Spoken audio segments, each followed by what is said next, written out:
What's up mga kapinatics? Welcome back sa ating YouTube channel. So nandito na naman ako. Nakikita nyo yung nasa likuran kong yun, no? Halatang halata, nandito ako malapit sa isang eskwelahan. Okay, as usual, no? Tara, samahan niyo akong magbigay ng baon o mag-iwan ng mga baon sa mga lugar na malapit sa eskwelahan. At ito na nga, nakalabas na nga ako ng kotse, nakalabas na ako ng sasakyan ko.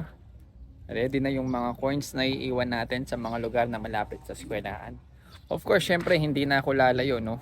Una sa lahat, ilalagay ko na yung unang baon dito sa lugar malapit dito. So tingnan niyo yung paligid kung nasaan ako ngayon. Yan, yan, yan, yan.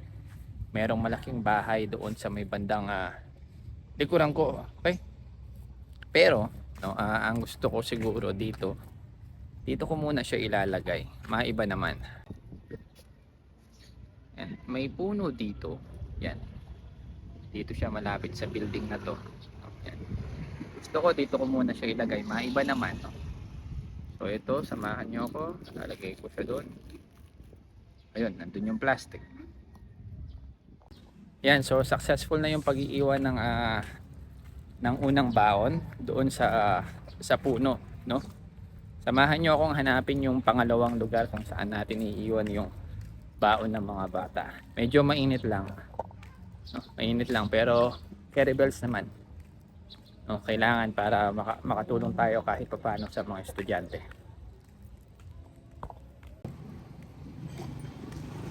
And so nagpatuloy-tuloy akong maglakad, no, dito sa malapit sa eskwelahan. As you can see, merong lugar doon. So tingnan ko lang kung may mapag-iiwanan tayo ditong malapit. No. Try kong pumunta dito kung meron akong lugar na mapupuntahan o mahahagisan, no, para iwanan ng baon. Ayun, tamang tama yung lugar, no? Yung nakita ko, nandito ako ngayon sa harapan ng gate ng isang eskwelahan. So naisip ko na iwanan ko siya yan, dyan, banda dyan. Okay, no? Tignan nyo, iwan ko yung baon. Okay, so tamang tama sa damuhan na to. Medyo yan, no? Dyan, so yung baon, hagis natin. Yun, nahagis ko na bandaran. Doon yung plastic.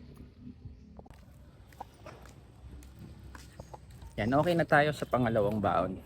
Hanap tayo ng sa pang lugar kung saan iiwatan natin yung isa pang baon para sa mga bata. Okay, lakad-lakad muna tayo. Mainit, promise. Konting tiis, no, konting tiis para sa baon serye natin. Yan, so sa pagpapatuloy ng paglalakad ko dito sa lugar na to, kahanap na naman tayo ng isang lugar kung saan pwede tayong mag-iwan ng baon para sa mga bata. Okay, merong lugar dito sa tabi ko. Ay, yun, may nag-hi. Hi daw.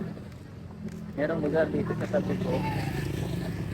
Okay, lalagay ko siya doon sa yan, dito sa posting yun. Doon ko na lang ilalagay yung isa sa mga baon. Tara.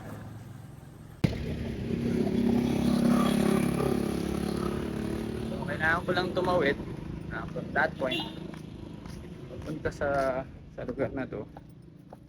Yan. So dito sa likod, no, may mga kahoy-kahoy na nakalagay. So iwanan natin yung baon para sa mga bata. Ayun, nandun na yung plastic.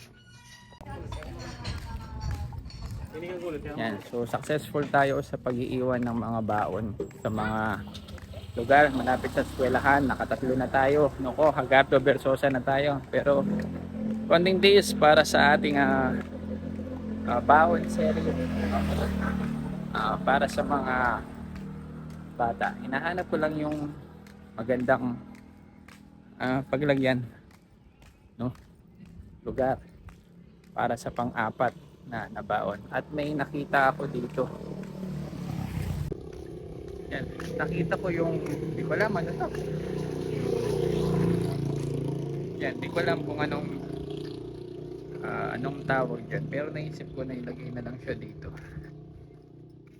Yan, so probably dito sa lugar na to. Yan, no? Hagis natin yung baon dyan sa may, ayun. So So nakita po ninyo, no? Yan, so nakalagay siya malapit sa, ewan ko kung sasakyan ba yun, basta may gulong.